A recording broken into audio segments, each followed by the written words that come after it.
consumer goods would cross $1 trillion in another 2 years.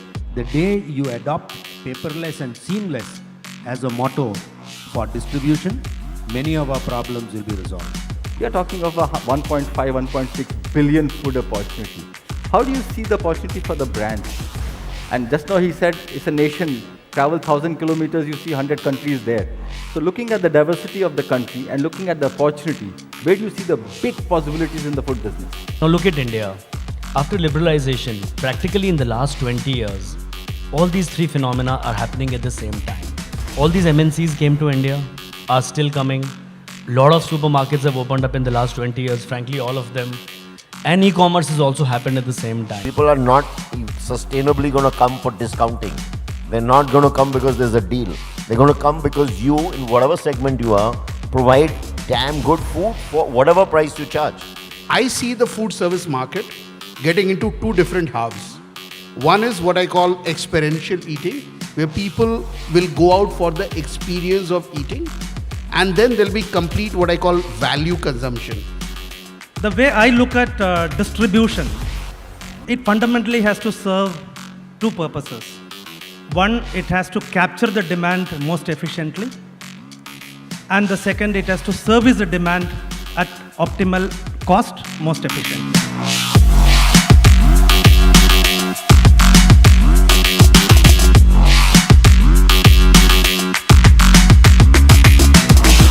And as long as you're getting the good quality food delivered to your house, at least in tier 1 cities, I'm going to see a great swing towards this. In metros, in tier 2 and tier 3, I don't think there's going to be a big demand for delivery. Okay. A lot of the indulgence products that what we have in a packaged form today are some of our childhood cravings.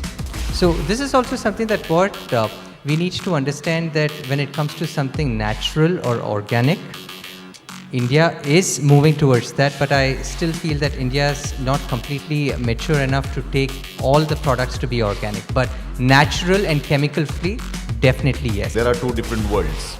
There is a physical world and there's an online world. And we want to challenge that in saying, how can it be? I mean, as long as we're humans, as long as we love our phones and we love to kind of go out with a date. What assortment is relevant and how to get that sweet spot between assortment proliferation and the right consumer choices.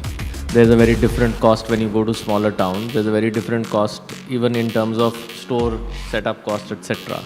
Yeah, so of course, I think everybody is trying to be profitable, and we want to ensure that margins are in a way that both retailers and the brand find some value at the end of the discussion. There's no point going when both of us are bleeding and in 3 years we realize that we don't have money in the bank to spend.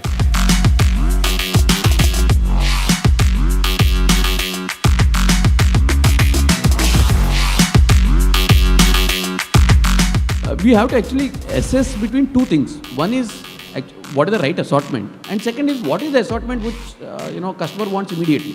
But the major challenge for us is still integrating the supply chain with the brand owners, with the bigger companies, because we are venturing into tier 2 cities, and out of our 57 stores, we have almost 25 stores in the tier 2 smaller cities of Bengaluru. In fact, the vision, mission of the Bori Kitchen for the last 5 years and the next 10 years is to make Bori food exciting for non-Boris. And that's our opportunity.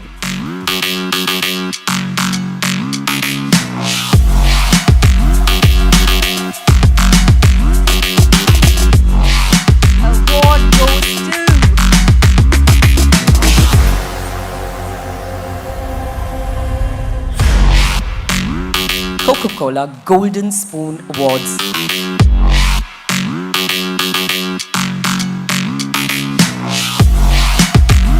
Goes to Reliance Fresh. And our nominees are Food Hall.